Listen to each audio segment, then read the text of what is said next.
Il y a une hyper politesse assez incroyable. T'as tout plaqué pour partir, quoi. Voilà.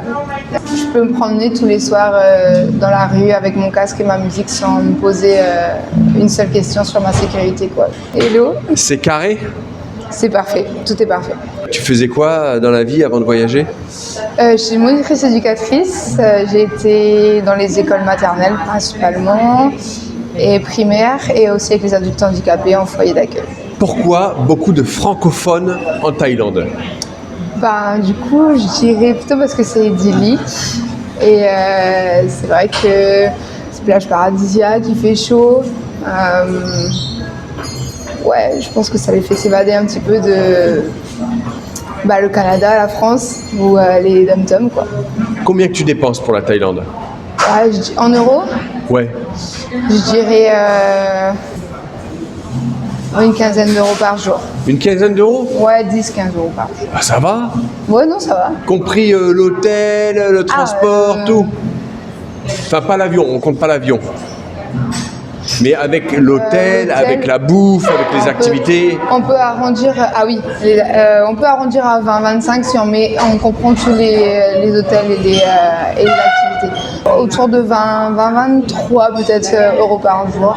Donc on dit quoi? On dit 20 euros? Ouais, 20 euros. 20 euros par jour, chaque jour pour la Thaïlande, ce qui représente environ 600 euros le mois. Ouais. Tout est pas cher, entre guillemets. On peut manger pour 1, 2, 3 euros très correctement. T'as tout plaqué pour partir, quoi. Voilà. C'est quoi ta meilleure expérience, ton meilleur souvenir en Thaïlande? Si on combine socialement et ce que j'ai pu voir, je dirais que c'était Chiang Mai et Pai. C'est deux destinations où socialement les gens sont assez incroyables dans le nord de la Thaïlande, enfin les voyageurs du nord de la Thaïlande et même les gens, les Thaïlandais sont très très accueillants et j'aime beaucoup l'ambiance. À Pai, tout est vraiment chill, les gens prennent leur temps, c'est assez incroyable de voir leur quotidien là-bas qui est vraiment tranquillou. Et socialement, j'ai été dans des hostels qui étaient super et du coup j'ai rencontré des gens du voyage, d'un peu partout d'ailleurs. T'as rencontré un bon copain à Kanchanaburi? Oui, aussi. ça c'était la partie un peu drôle du voyage, on va dire. Mais ouais, du coup pour ma meilleure expérience, c'était Chiang Mai. Je recommande beaucoup cette partie-là de la Thaïlande. D'accord. J'aime bien l'ambiance quand le soir arrive. C'est un avantage, je dirais, que de pouvoir se promener en sécurité dans toutes les rues de Bangkok, par exemple, c'est la plus grande ville, sans se poser la question s'il y a quelque chose qui va arriver. Je me pose pas. Bon, dans tous les pays où je vais, je me pose pas trop la question, mais ici particulièrement, je me sens en sécurité quand même. Qu'est-ce qu'il faut faire absolument en Thaïlande? 3 choses. Je dirais Koh Chang, c'est une destination que j'ai beaucoup appréciée, surtout dans cette période-là, qui est un peu à la basse saison touristique. Il y a énormément de choses, c'est un mix entre forêt et plage, alors on peut combiner quand même deux passions. Chiang Mai pour la culture et un peu plus haut Pai pour tout ce qui est paysage, entre canyon et un peu forêt aussi. Et Kanchanaburi, j'ai quand même apprécié le côté différent. Je trouve que les cultures sont un peu différentes là-bas. Je pense que c'est une destination à voir aussi. La plus grande différence pour toi avec la France, qu'est-ce que ça va être? Il y a une hyper politesse assez incroyable. Les gens veulent toujours faire en sorte qu'on soit dans un environnement safe, correct.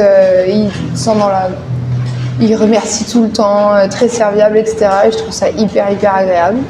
Je peux me promener tous les soirs dans la rue avec mon casque et ma musique sans me poser une seule question sur ma sécurité, quoi. Forcément, je vais peut-être te voir tomber sur quelque chose qui va pas, mais ce sera beaucoup moins courant qu'en France, je pense. Parce qu'en France, tu t'es déjà fait siffler, Oui, c'est quelque chose qui n'existe pas ici d'ailleurs. Ah, tu t'es déjà fait siffler en France? Oui.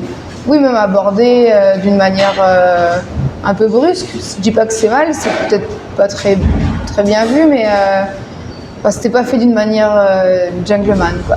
C'était un peu trop brusque. T'as pris une assurance, Eline? Oui, Alors moi je recommande toujours Chapka. Chapka. Chapka, très très bonne assurance. C'est un peu cher, mais du coup ça englobe vraiment tout. Si jamais il m'arrive quelque chose, dans le pire des cas, si jamais je meurs, mon corps sera rapatrié. Si je suis blessée gravement et je dois être rapatriée pour des soins, je suis rapatriée aussi, c'est pris en charge. Je ne sais plus exactement les taux, mais il y a énormément de choses qui sont compris dans mon assurance et je recommande toujours Chapka. Cap Aventure. Et il t'est déjà arrivé des choses, non? Oui, l'année dernière, j'ai dû me faire opérer dans sagesse au Brésil. Et cette année, j'ai eu une gastrite au Vietnam. Alors du coup, comment ça fonctionne? Tu as dû avancer l'argent? Oui, on avance toujours tout. Il faut absolument garder tous les tickets et toutes les factures. Tickets de carte plus les factures que tu dois demander aux pharmacies et là où ils te donnent les soins, dans les hôpitaux ou les cliniques. Toujours. Et quand est-ce que c'est qu'on n'avance pas l'argent qui paye, même directement à l'hôpital ou quoi? Dans mon cas, c'est pas...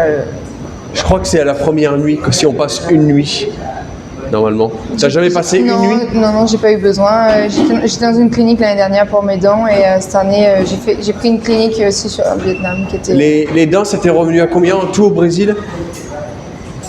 En euros? Ou en dollars, c'est pareil. Je dirais approximativement 200 € pour tout, avec tous les médicaments compris dedans et tout. Et c'était 150 pour mes soins gastrites au Vietnam. D'accord. Et ils t'ont remboursé combien de temps après avoir fait la démarche? C'est assez rapide. Dès qu'on les contacte, ils prennent le dossier en charge et ils demandent juste les tickets qui manquent, etc. Et puis t'envoies, je dirais, en une semaine et demie, 2 semaines, ton dossier peut être pris en charge et en 3 semaines, 1 mois, t'as ton argent. Et ils te remboursent tout? Tout. D'accord. Non mais c'est bien, il y a des gens qui... À partir du moment où tout est pris en charge dans ton contrat, mais comme je dis, Chapka prend en charge quand même énormément de choses, mais vous trouvez tous les documents sur Chapka, qu'est-ce qu'il faut fournir, il faut aussi donner un document au médecin pour qu'il le remplisse avec qu'est-ce qui s'est passé, les soins qu'il a donnés, etc. Et l'explication au niveau des dates. C'est pour ça que c'est important de prendre son assurance avant de partir et pas une fois qu'on est parti, parce qu'au niveau des dates, il faut que ça corresponde.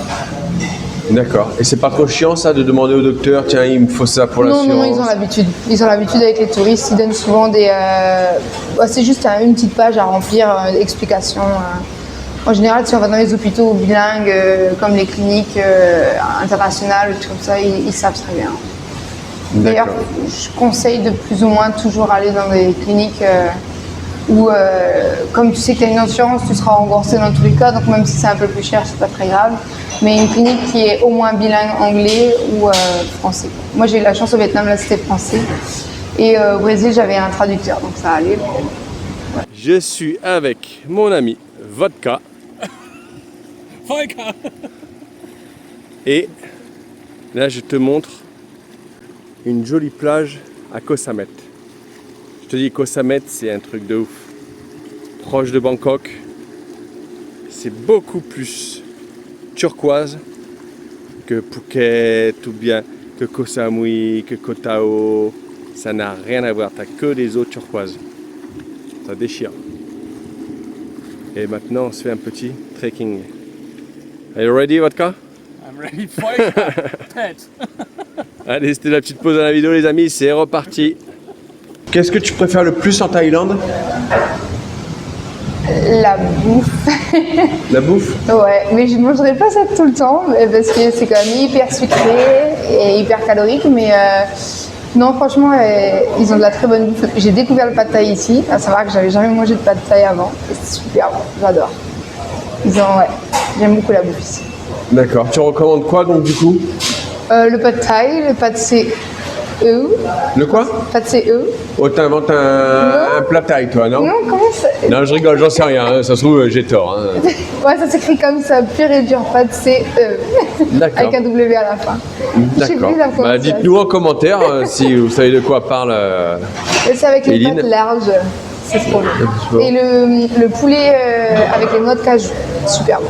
Je trouve qu'à Bangkok, on peut trouver quand même assez facilement tous les plats thaïlandais, tous les différents plats thaïlandais au même endroit. C'est vraiment pas mal. Puis la fameuse Khao San Road qui est vraiment une destination un peu incontournable. Peux-tu nous parler des prix, du coût de la vie en Thaïlande? C'est abordable pour nous Français, c'est abordable avec l'euro. On peut très bien partir avec un petit budget en Thaïlande, il n'y a pas de souci, quoi. Est-ce que tu as eu des arnaques? Oui, mais on sait toujours plus ou moins quand on se fait arnaquer. En fait, faut un petit conseil, toujours prendre à peu près, dans son hostel, poser la question si on n'est pas sûr à peu près du prix de ce qu'on veut acheter, où on veut aller, quel est le prix plus ou moins correct pour eux, et comparer. Au niveau des transports, moi je me base toujours sur l'application Grab pour pouvoir demander au Sanctor ou au Tuk Tuk de s'aligner un peu.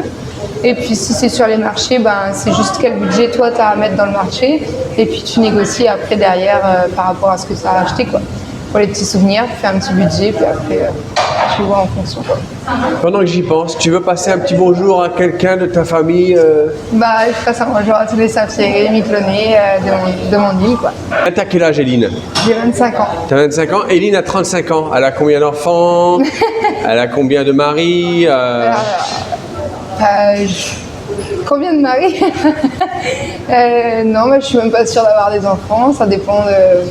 On sait jamais de quoi est fait demain, et je me laisserai porter là où le vent m'emmènera, et voilà. Merci pour ton temps, Eline. Merci à toi. Merci à toi. Salut.